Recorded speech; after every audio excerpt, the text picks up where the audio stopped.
And I think that if you're trying to sort of chase the latest trend in technology, whether that's in the blockchain space or the PC space or the 2.0 space or whatever, there's not going to be another Facebook. There's going to be other things. There's not going to be another Instagram. They did that one. You're going to have to come with something new. TikTok came along, nicely done. Potentially Vine could have had that one, but that was a close one, right? But there's like, if you can't just kind of try to be the thing that's already out there. And so for my team, it's more about, we are a platform and we're a protocol. And as a platform and protocol, it's not our job to come up with the applications. It's our job to be a great place for people to build them.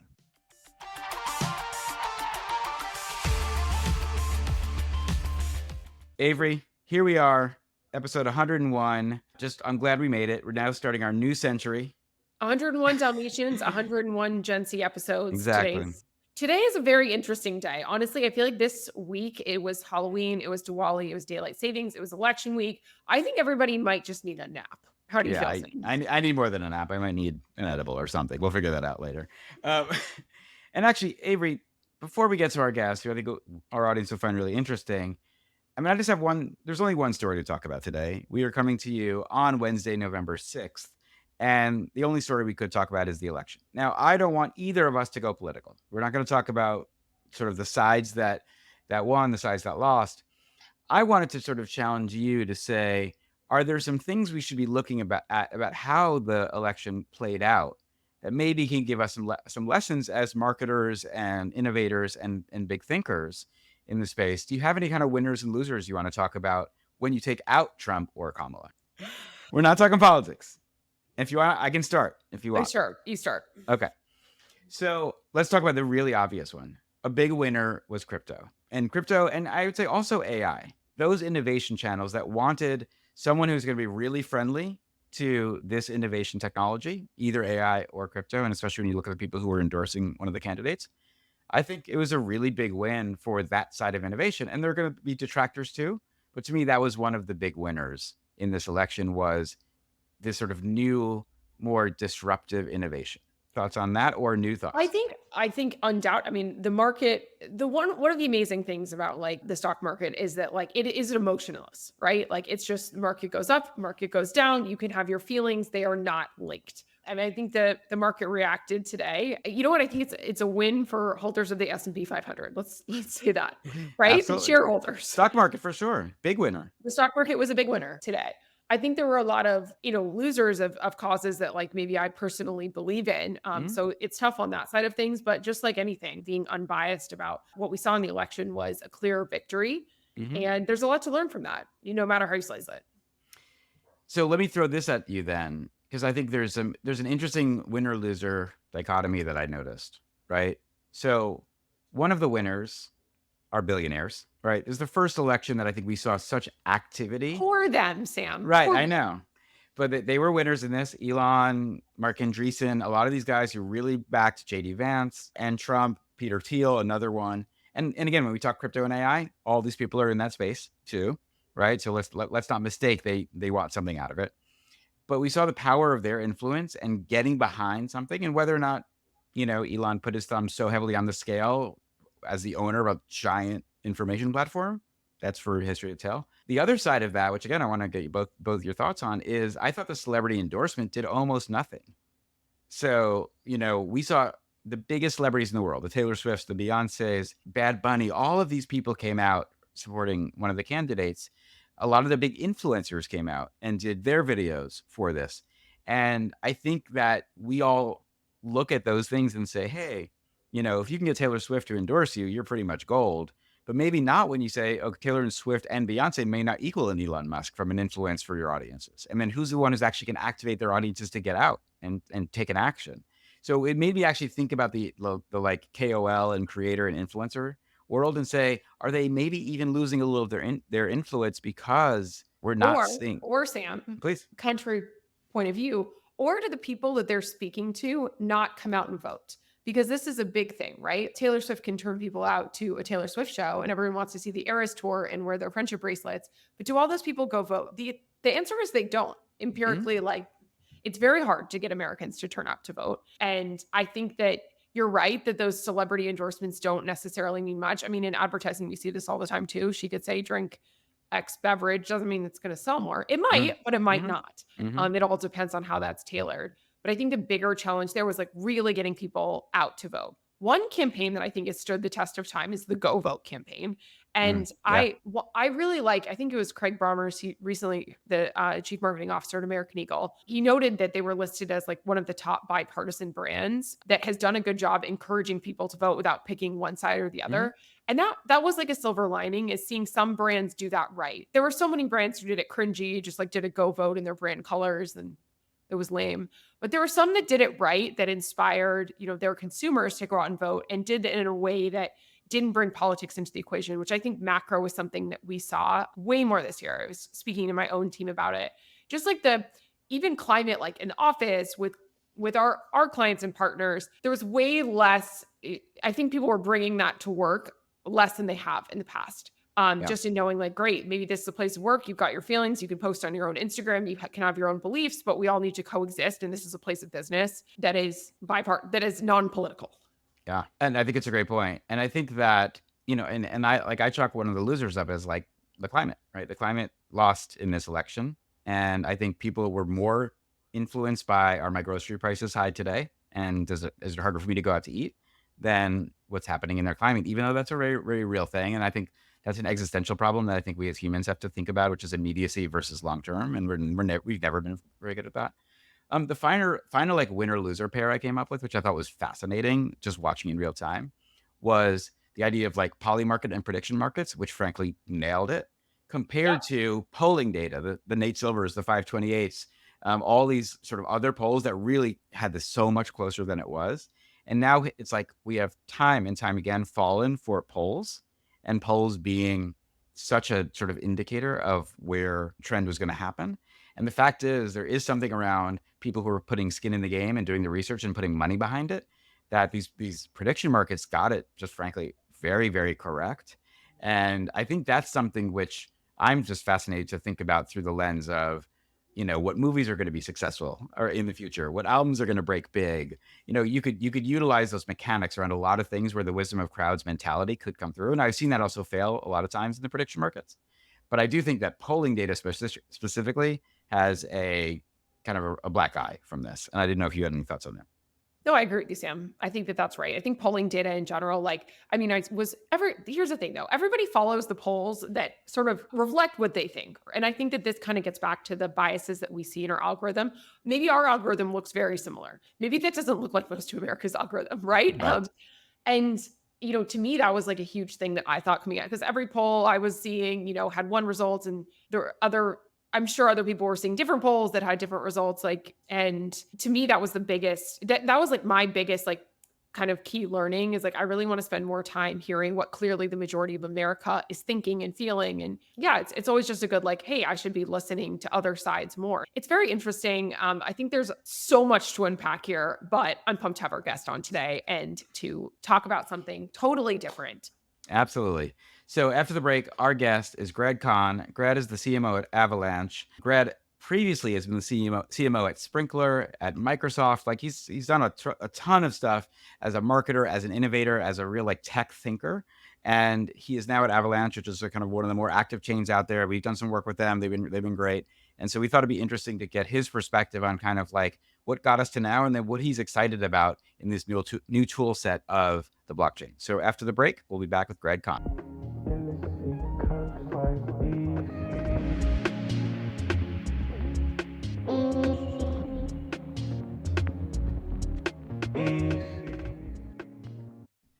All right, we are here with Grad Conn. Grad, you've had an amazing career in marketing across a ton of different tech brands. Currently CMO at Avalanche, which we're going to get to in a minute. But I thought it'd be great just for our audience if you could sort of like summarize your career in like 90 seconds. Give us the highlights. Summarize my career in 90 seconds. Okay.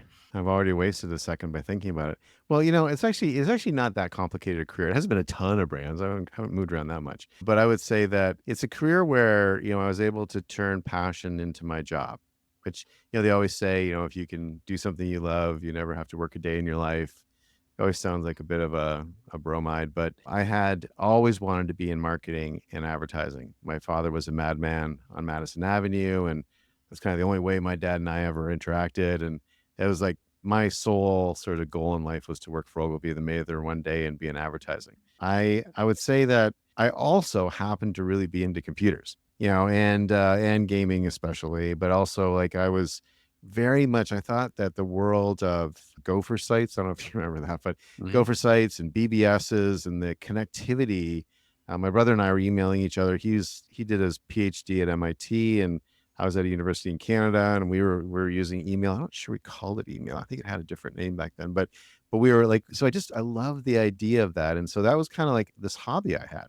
And I was in a BBS that was a Toronto-based BBS called Magic, and they posted this thing. They said, here's this thing called the NCSA Mosaic browser. It's a web browser, and check it out. I downloaded it, and I was working at Procter & Gamble, which was a great job. I've been there for almost a decade, and I quit the next day. And then the rest of my career has been about being a tech entrepreneur. And I was in the Web1 world, and then I was in the Web2 world, and now I'm in the Web3 world.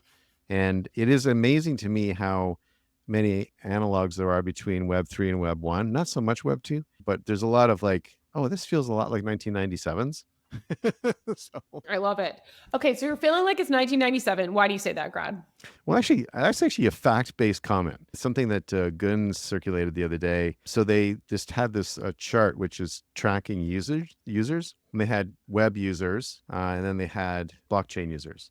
And we are at the same user count as web in 1997. I love it. Okay, so it's a fact-based comment. And which honestly, it you feels said. a lot like 1997. Like But why- because like why we're does it still feel- arguing over protocols. We're still like not sure about how we're going to do stuff. Scaling's a big issue. Like all the stuff that people like in 1997, if you were to try to paint a picture of the world today, people would think you were crazy. And people still were very excited about it, but no one could see this world.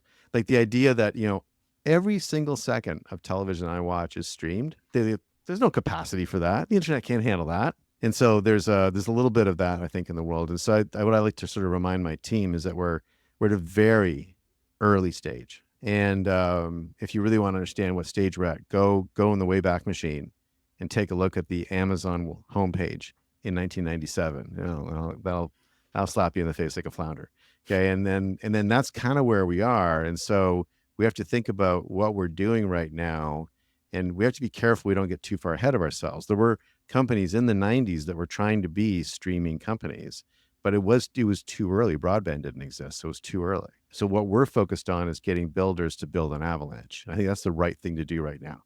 And then from that will come the killer apps, and will come the applications that'll drive the future. But we are still early. Okay, so in 27 years, it's going to be a whole new world. Avalanche will be a household name for all. Tell our Gen Z community a little bit about Avalanche and what you guys do. Well, so Avalanche is a blockchain project. It's a protocol launched about 4 years ago. I'd say there's sort of three very unique things about Avalanche, in that most blockchains are focused on their primary chain, and Avalanche its original sort of launch point was a new consensus mechanism that's super fast, but also they innovated on the way they built the chain, because they built it as a three-part chain. So there are three chains that handle different functions around settlement and transactions, and so it allows it to be super efficient and super fast. But what I think makes Avalanche special is that primary chain supports a network of Avalanche L1s. And so if I'm a builder and I want to build my own L1, I can build it in the Avalanche ecosystem, and I can actually leverage the primary chain for both liquidity. I can make my own token, but I can leverage it for liquidity, for oracles, for other functions. And the way that I do that is with the third part of Avalanche, which is interchain messaging and interchain token transfer. And so it's like really strong primary chain that's super duper fast. But instead of stopping there, build a network of L1s, because we recognize that with all the different use cases, you can't have them all existing on a single chain. They're all going to have their own type of network, and then tie it all together so they can work together, leverage resources from each other or from the primary chain, and then be able to build from there. It's not dissimilar from the original structure of the internet. And we used to call the L1s actually subnets. And I changed that about a week after starting. But the subnet nomenclature actually comes from early internet nomenclature around the way the internet was constructed. So that's kind of it wasn't like a crazy name because she came from a good spot, but it wasn't the right way to communicate.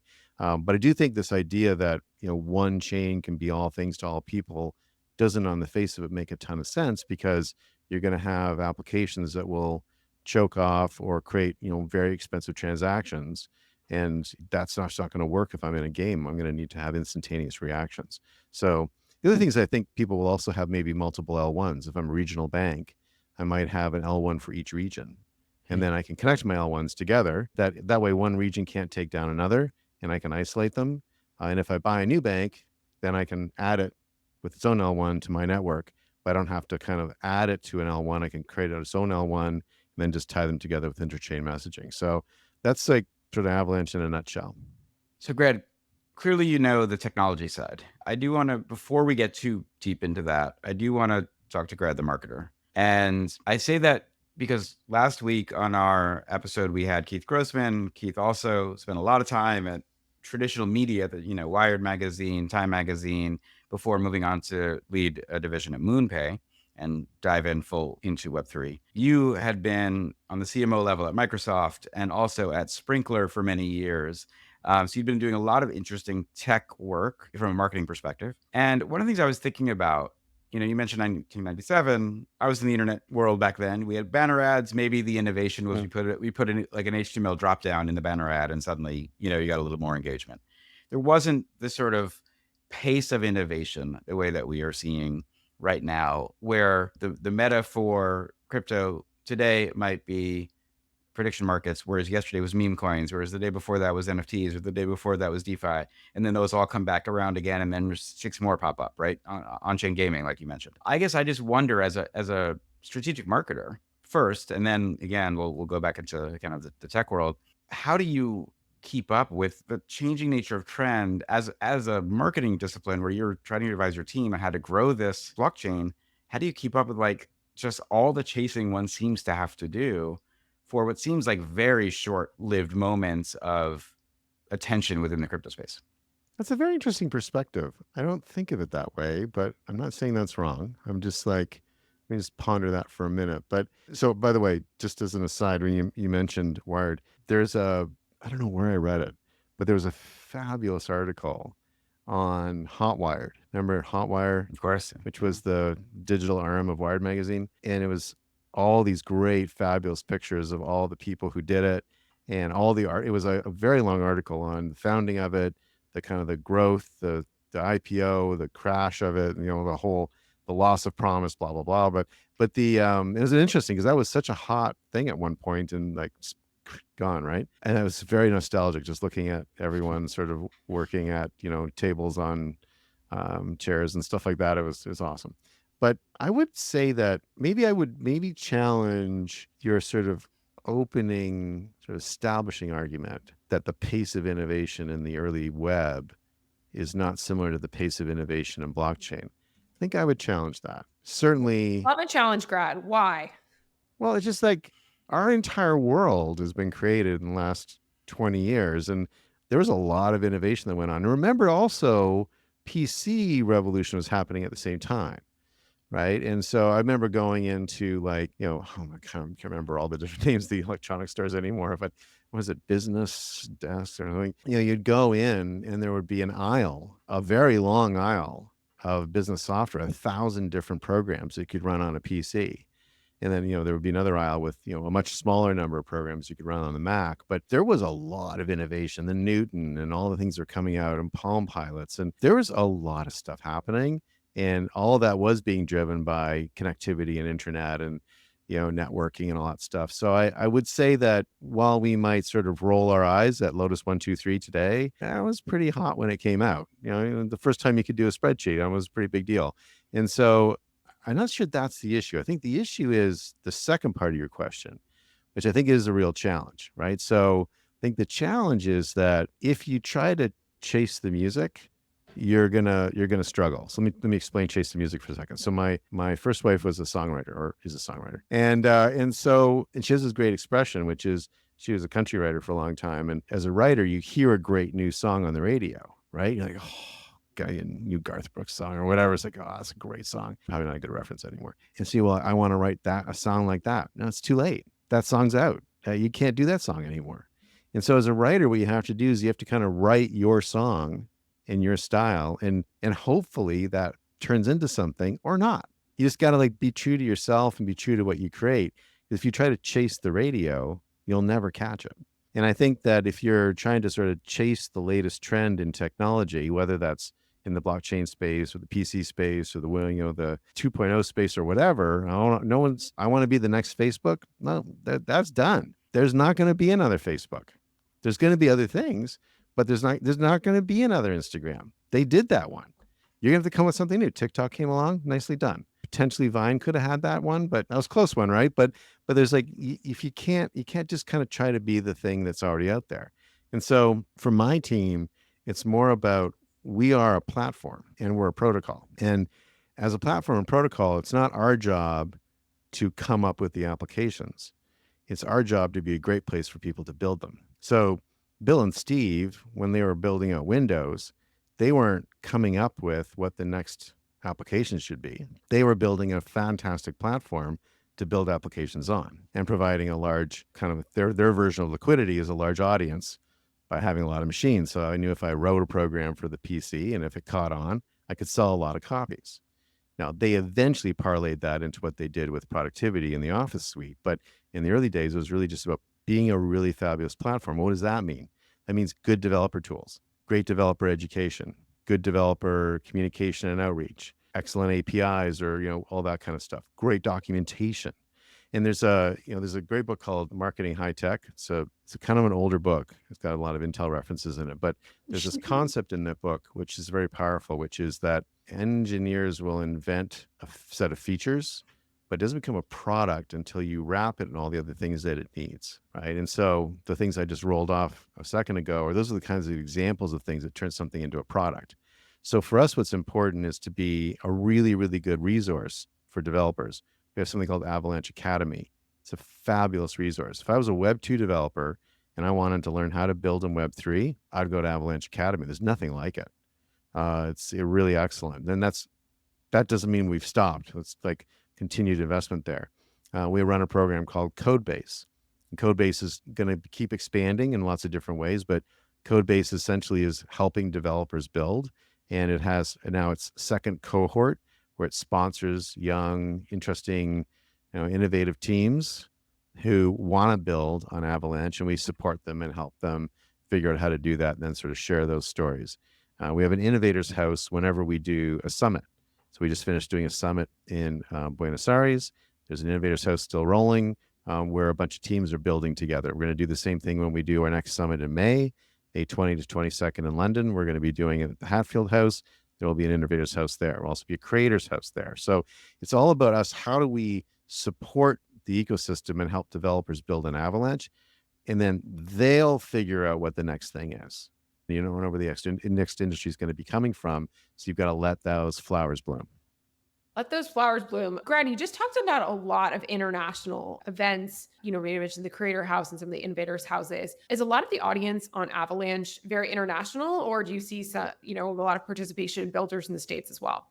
The States is an important market. We will be doing an event in Q1, so that's not we're not ignoring the U.S. We're obviously based in the U.S. and based in the New York area, so a very important part of it. But it is a global platform. So what we've decided to do, which I'm pretty sure is new in the space. What we're done is we have gone from this sort of annual big bang event that sort of people have tended to do, where the event is being held is like a backdrop for the event. And now we're going to a regional strategy where instead of just, sort of showing up with our circus and then leaving town, we actually go in ahead of time, create relationships, work with people in the government, we have an ambassador DAO that's becoming quite large. And so we'll build a cohort of ambassadors there that'll continue to work, run hackathons and do other things after the sort of main body of people have gone. But the idea that we want to do an event in each core region. So there's 4 core regions. We've got LATAM, just did that. EMEA, which is Europe, Middle East, and Africa. We're doing the first one in London, but imagine that we would probably do one in the Middle East, then we'd probably do one in Africa. So like kind of every year. And then we're going to be doing APAC in the late fall, probably Tokyo. And then we'll be going and we'll have US. This year's US event will be kind of a 1-day event in New York. And then that'll kind of expand as well. But, as we I think it's important to have this regional strategy because you do need to work with people in their language. So when we did the summit in Buenos Aires, it was actually a trilingual event. So all sessions, you could, get headphones, and all sessions were in English, Brazilian Portuguese, and Argentinian Spanish.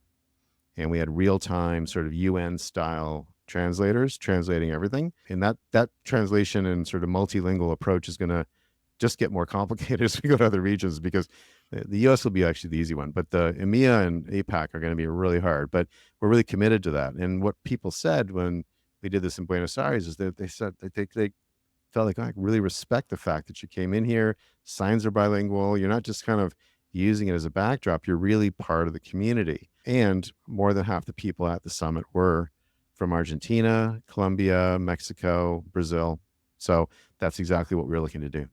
Greg, I want to reverse for a second, but I also want to say, we had a team with you guys down in Buenos Aires. So amazing. I will say that's something we are going to do every single time we do a summit. That was absolutely out of the park. You guys are incredible. Maybe for New York, we'll get Avery there and we'll do a live version of the show. We could have do it. some fun with it together. But we met some incredible builders, as you mentioned, who are building all different kinds of projects, like some really diverse stuff out there. And I want to hear some of the things that the projects that you really like that came out of the summit in Buenos Aires. But I want to reverse for a second because I think what you said is an important thing for our audience to understand, which is when you think of Avalanche, the way you just described it, and I think you described it in a way that really takes us from Web1 to Web3. But it sounds like Avalanche really is this operating system. And so therefore, you don't have to worry about building the meme company on top of it or building the NFT marketplace on top of it, because that's really what the programmers should be doing who want to build. Right, exactly. And your goal is to create the quickest, the most efficient, the cheapest platform for them to build on, and then also create the partnerships and the opportunities for them to raise each other up and ideally go out and create companies that are just running on Avalanche. So is that the right way to think about it, is really just being the OS? We've actually toyed with using that language, but I'm nervous about it because it makes it seem a little bit old. So I've veered away from it, but I think it's very accurate. And I would never use this sort of as public messaging, but just, kind of between the three of us. Nobody's listening. It's fine. There's someone else listening. But just between the three of us, I do think that, the analogies between the build out of Windows, particularly the way Windows kind of, and actually even DOS, but the way they innovated on APIs and developer experience and, created increasing levels of abstraction for the applications. So, what a really good OS does is a really good OS allows you to not have to build base functionality. So in the early PC days, any application that wanted to have a print function had to build a print function into the application. But Windows had a print function that as a developer, you just write a hook to, and then boom, you things can print. You don't need to go and write a whole printer function. So now I'm not building printer utilities. Now I can focus more of my attention on the application. And so increasingly, as these levels of abstraction increase, I can get more and more focused on creating something more unique. Another great example, the real breakout for Windows, because remember, Windows was competing with OS2.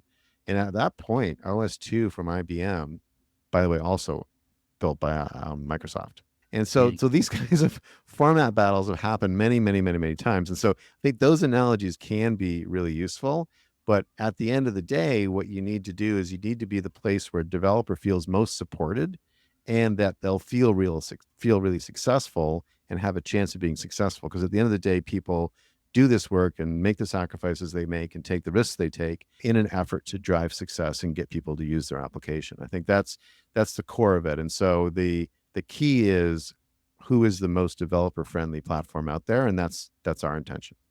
And Grad, it's really interesting to hear you continue to sort of emphasize the platform aspect of Avalanche. What encouraged you? You've had a very interesting career, you've done a bunch of cool things. What encouraged you to say yes to that job? Like, why were you like, this is my next role?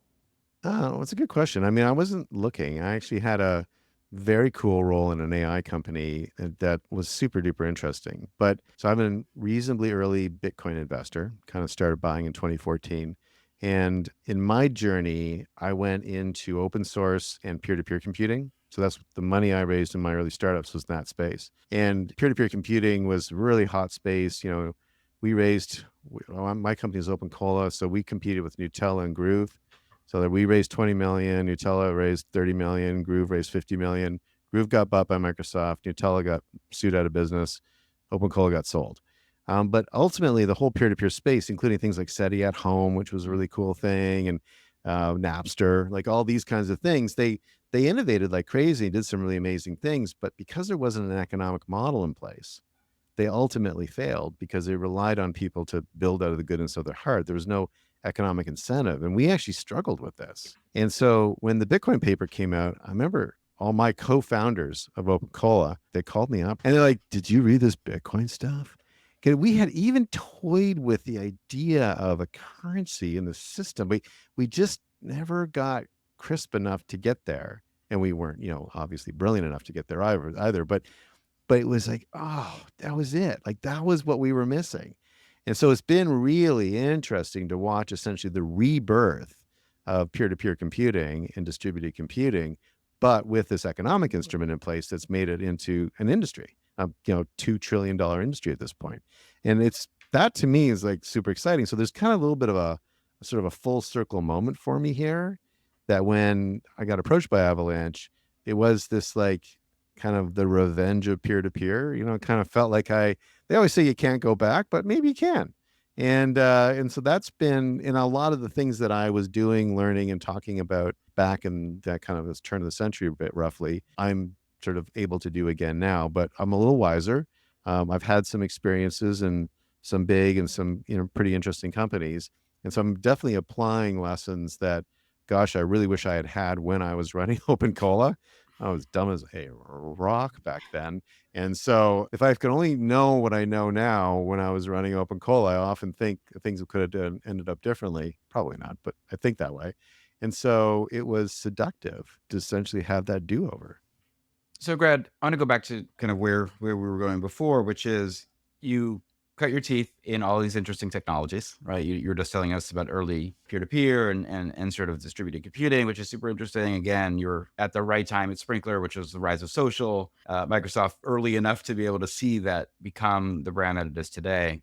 And then why you came to Avalanche. A lot of people think that blockchain is like this new layer of the internet that's happening, right? And that whether you're a creator in the creator economy, whether you're a programmer or an investor who wants to get involved in DeFi, whether you're deep into the AI world and you want to think about how do I tokenize the ingestion data that I have coming in or the output that I'm putting out. There's so much exciting stuff that's happening in there, but there's also a lot of people who are still really skeptical. So what are you telling people when you're saying, hey, this is going to like power creator culture? This is going to be the backbone of AI. This is going to be something that's going to rewrite digital identity and sort of self-sovereign ownership of data. Like, how do you get those people on board? Because you've been at these movements over and over and over again. Yeah. Well, what I find fascinating about human beings is that the Luddites are always waiting. It's like someone's like making wooden shoes and just shipping them out. It's just incredible, actually.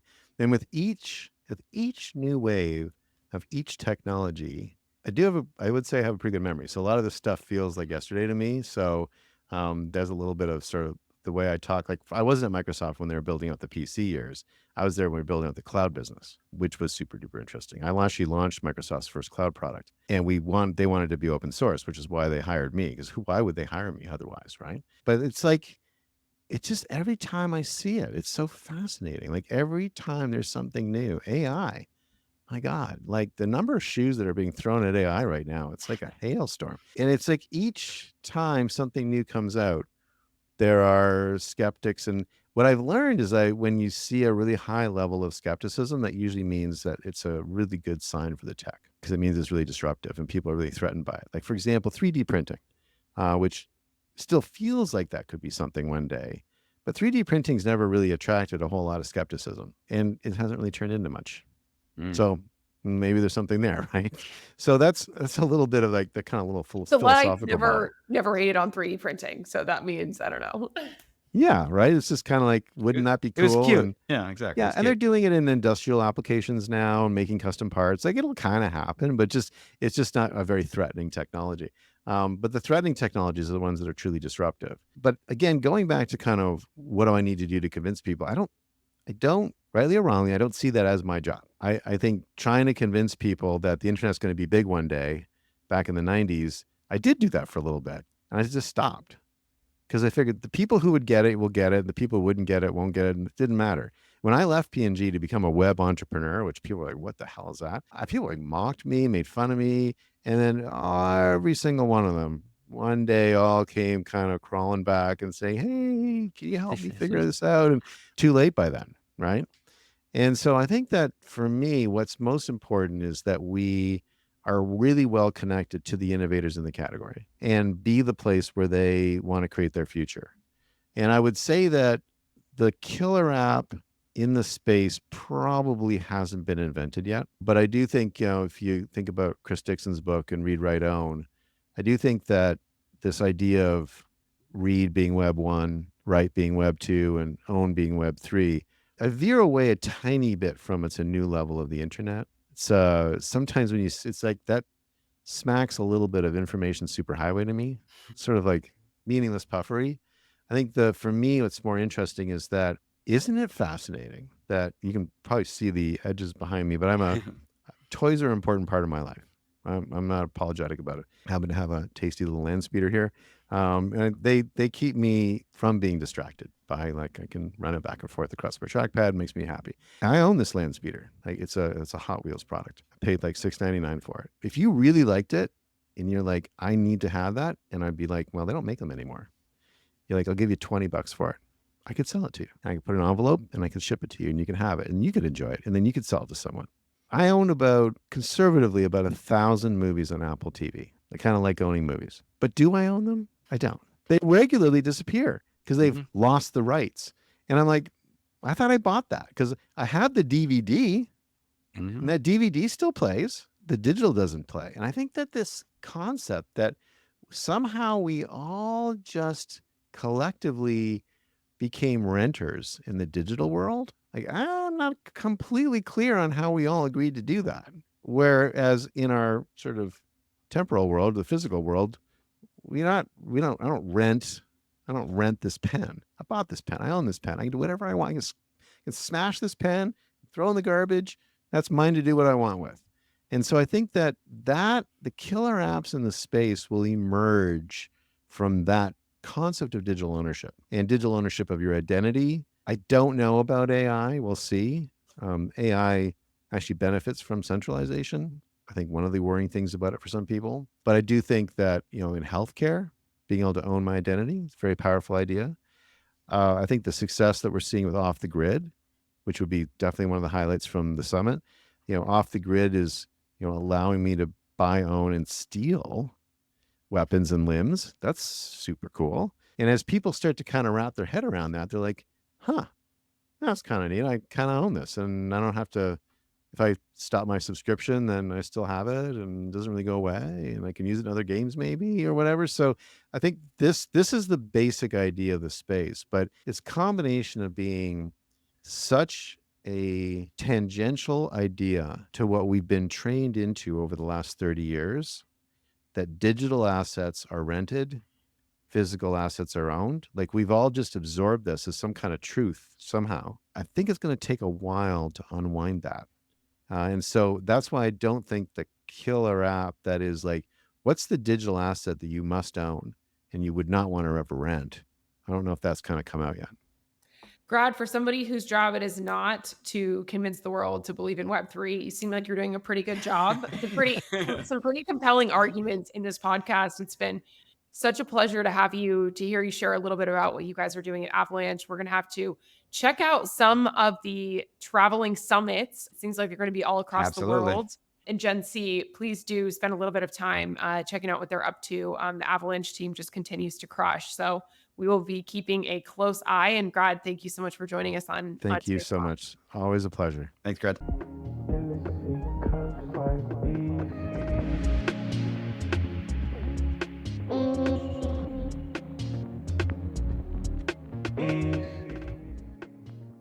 Such an interesting perspective. It seems like Grad has been around the block. He talked about 27 years of internet history. So in Literally. 27 years from today, I'm sure the world's going to look completely different. Sam, what do you think? Absolutely. We met Grad because we did some work for their summit and we got sort of just deeper into the Avalanche system. And then when I sort of talked to him and hear his history, I was like, oh, he's actually a great guest for us here on Gen C because he has been a CMO for decades at some of the biggest brands in the world. And that choice, which you asked him of going to Avalanche and why, I thought is something that would be really, really great. And also as a great follow-up to Keith Grossman from last week. So I loved it. Had a great conversation. A lot to learn there also. Like he knows a lot. And I'm just actually excited to go listen to it again and see what I missed. I also loved his little sort of mention at the end about toys and collectors. Sam, I feel like this is a red thread of a lot of our guests. A lot of people who get into Web3 in some form or fashion are obviously tech nerds. A lot of them are collectors, though. There's some collector Yes. DNA that just inherently makes sense, that sort of triggers something in people's minds that like, this is going to change in the future. Well, I'm going to say, Avery, we're setting up a guest who is the perfect guest to talk about that red thread. So that hopefully will come up in the next bunch of weeks. Ooh. With that said, though, Avery, great seeing you as always. 101 in the books. We will see you guys soon, Gen C. See you soon, Gen C.